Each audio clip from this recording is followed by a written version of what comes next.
trời và những cơn chan đã ôm đó cuối buồn trời gieo mưa nắng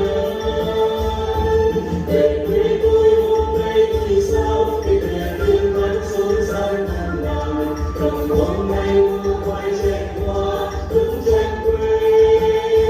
tươi màu nắng mới cánh đồng xanh xanh nước xanh rộng lắm những cụ làng nghề những mái reo vang về quê tôi hân hoan câu hát người nông dân không lo lắng quê mình hôm nay bao nhiêu đổi thay không còn hồ nghèo lúa xanh đồng đồng mái reo rộn ràng gọi lao ước mơ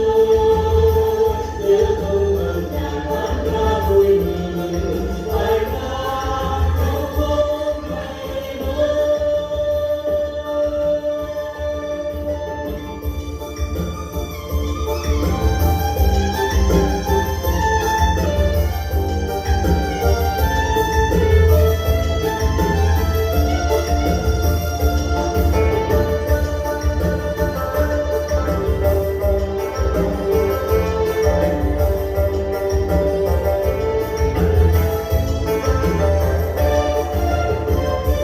Người nông dân quê tôi khi xưa ăn mặn cho đất bán lưng cho trời và những cơn chan bao ôm lo vui buồn trời gieo mưa nắng về quê tôi hôm nay vui sao về tiếng hát xôn xao buồn lòng đồng hôm nay ngô quay tranh hoa bức tranh quê tươi màu nắng mới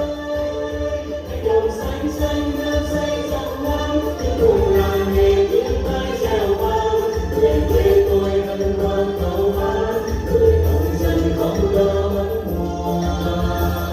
quê mình hôm nay bao nhiêu đổi thay không còn hồ nghèo túng thiếu ăn vay được những con xe đi những phố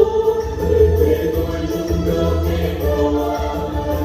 lúa xanh đồng đồng mây reo rộn ràng gọi lao ước mơ nhớ